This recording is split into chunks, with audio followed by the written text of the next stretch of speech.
సంధ్య, ఈరోజు ఏం చేస్తున్నావు డిన్నర్కి?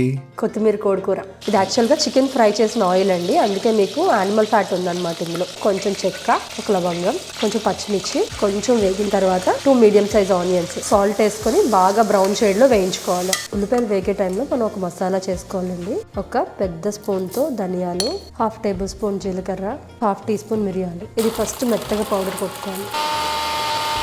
ఈ మాత్రం కొబ్బరి, మీ దగ్గర ఎండు కొబ్బరి ఉన్నా పర్వాలేదు, నేను పచ్చి కొబ్బరి వేస్తున్నాను. ఇందులో గుప్పుడు కొత్తిమీర, 1 tablespoon ginger garlic paste. మెత్తగా పేస్ట్ చేసుకోవాలండి. మీకు కావాలంటే కొంచెం వాటర్ కూడా వేసుకోవచ్చు. మనం చేసుకున్న మసాలా కూడా ఆయిల్లో వేయించుకోవాలండి. కొంచెం నూనెలో వేయించుకుందాం. ఒక 2 నిమిషాలు వేగిన తర్వాత ఇలా ఆయిల్ సపరేట్ అవుతుందండి. చికెన్ కూడా వేయించుకోవాలి మసాలాలతో. కొంచెం సాల్ట్ వేస్తున్నాను, పీసెస్కి సాల్ట్ పడుతుంది. 1 teaspoon garam masala. Chicken వేగిపోయి ఆయిల్ అయితే బయటకు వచ్చింది. ఈ టైంలో మనకు కావాల్సినంత కారం, ఒకసారి ఇలా ఈ నూనెలో కారం కూడా వేగాలి. కొంచెం కాశ్మీరీ చిల్లీ పౌడర్. నూనెలో వేగితే కలర్ బాగా వస్తుంది కారం. ఇందాక మసాలా చేసుకున్నాం, అందులో కొంచెం వాటర్ వేసానండి, అది కూడా వేసేసుకుందాం. ఇలా వేగినప్పుడు హాట్ వాటర్ వేస్తే త్వరగా కుక్ అయిపోద్ది, టేస్ట్ కూడా బాగుంటుంది. ఉప్పు కారాలు అన్నీ సరిపోయినాయి లేదో ఒకసారి చెక్ చేసుకొని 10 నిమిషాలు మూత పెడితే కర్రీ రెడీ. గ్రేవీ బాగా వస్తుందండి, ఇందులో కొబ్బరి వేసాం కదా. కర్రీ అయితే అయిపోయిందండి. ఇలా ఆయిల్ బయటకు వచ్చింది అంటే టర్న్ ఆఫ్ చేసేయడమే. సర్వ్ చేసుకుందాం. ఈ కర్రీ అన్నిట్లోకి బాగుంటుందండి, సంగట్లో, పులావ్లో, రోటీలో, దేనికైనా బాగుంటుంది. చక్కగా కర్రీ ఒత్తుకొని ఇలా పెట్టుకో తింటే